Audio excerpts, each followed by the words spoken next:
Hey guys, it's Heather. So tomorrow marks 8 weeks until the start of my PCT through hike, which starts on March 25th, 2020.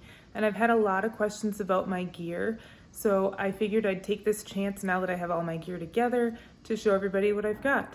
Of course, there's a couple of toiletry items that I'm missing, but I'll be working on that in the next couple of weeks so that everything else is nailed down, and I think I'm all set to go gear-wise. So here it goes. Sorry if this is a little awkward. iPhone 11 camera doesn't allow me to switch cameras mid-video, so here we are. I'm wearing what I'm gonna hike in. I'm hiking in just an exercise t-shirt and sports bra, and then I have these pants, and these are awesome hiking pants. They're stretchy, they have these nice pockets my phone can go into, and they kind of roll up a little bit to this level here, but I'm short, so that's just high waters on me. Then I have my shoes. These are Ultras. These shoes they have a wide toe box, so my feet can spread out as I'm hiking. I also have some gaiters on. These keep all the sand and pebbles and stuff out of my shoes while I'm hiking. They strap onto the back of my shoe with some Velcro, and then they have this little hook that hooks onto the front of the shoe, so it keeps all of the rocks and everything out of my shoes. These shoes also have this strap to keep me, it's supposed to keep me from sliding forward in the shoes when I'm going downhill, but it's also convenient to hold down my shoelaces. So that's the shoes. The socks that I'm wearing are Darn Toughs. Darn Toughs have a lifetime warranty. If I wear a hole in them, they will replace them for free. That's my outer layer. Then I'm wearing Injinjis as the inner layer, which are toe socks. I thought these were gonna be really uncomfortable to start with, but really they're not bad. They're pretty comfortable. They keep me from getting blisters between my toes from the toes rubbing on each other, especially when you're hiking in wet shoes and socks, which is pretty frequent on the PCT with all the river crossings. So the rest of my clothing that I have a puppy jacket for when it gets cold, for really cold or evenings at camp when I'm cooling down. This is my fleece that I'm gonna be bringing on the trail with me, and then here's the other gaiter for my shoe. I have sun gloves that I'm gonna wear in the desert so that my hands don't burn to a crisp. This is my purple rain jacket. I have these horribly ugly Crocs that were very cheap that I'm gonna wear as my camp shoes. I decided I want to try camp shoes. A lot of people don't carry them. If I decide I don't like them, I can always toss them in a hiker box somewhere along the way. But I like to let my feet air out when I get to camp and get these hiking shoes off. Again, here are my hiking shoes. They're Ultras, pretty common with the hiking community. These are my shorts. They're Patagonia Barely Baggies. I was kind of worried about getting chafe with them, but so far with all my workouts, I haven't gotten any chafe whatsoever. Then I have the pair of underwear I'm wearing and an extra. These underwear dry very quickly, and a sports bra. This is a wool sports bra so that it doesn't smell so bad and dries quickly as well. This is a button-up sun shirt that I'll be wearing in the desert unless it's just too hot to handle, but hopefully that'll help keep the sun off of my arms so that I don't burn. I have an extra pair of Darn Tough socks and Injinji toe socks so that I can swap out. I have sleep socks, which are thicker.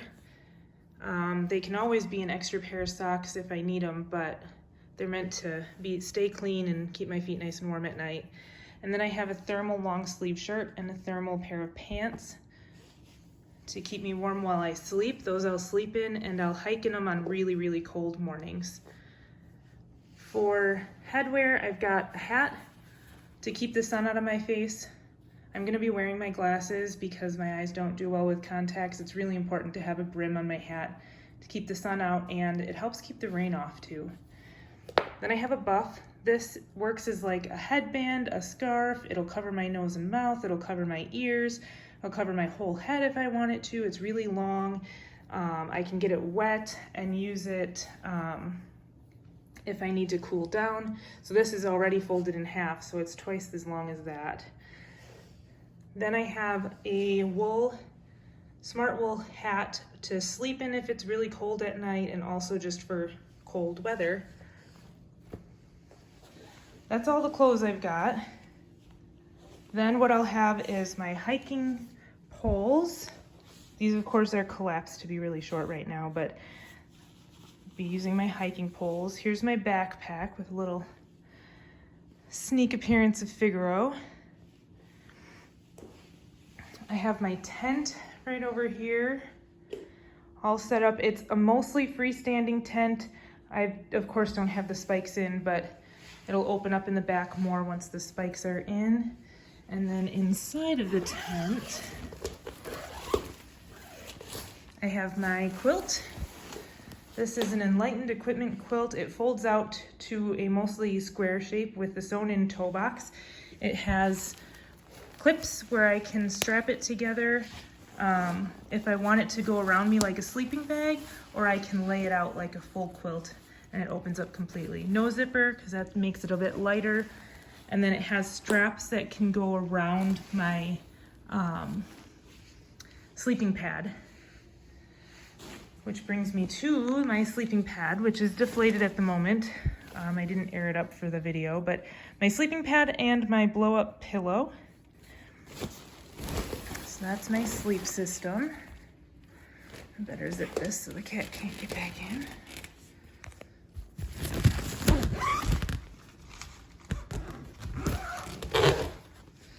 All right, and then my miscellaneous toiletry items.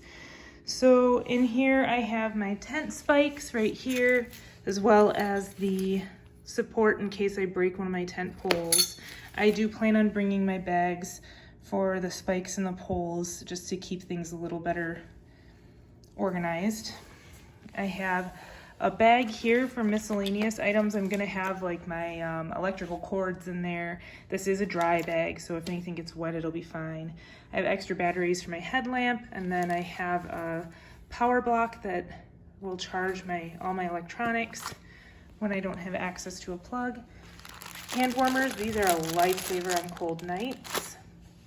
I have my Swiss Army knife, which has a few different options on it. It's pretty basic.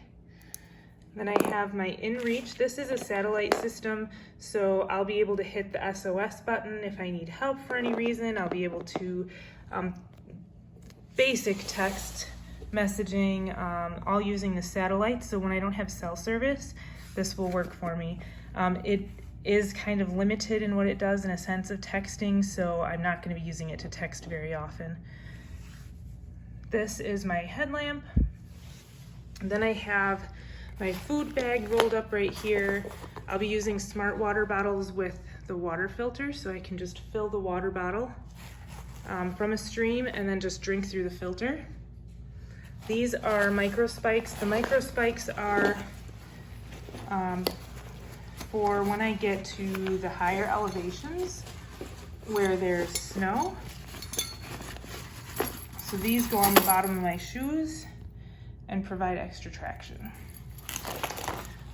Then I have a mosquito net as well. I have my Bear canister, which has a garbage bag in it. I'll be lining my pack with a garbage bag to keep it nice and dry. The Bear canister I only have to carry in the Sierras and a couple of short sections, so I'm gonna be minimizing how much I'm carrying that, and that's where my food will go when I'm required to carry it. That is 2 extra pounds to carry when I have to carry it.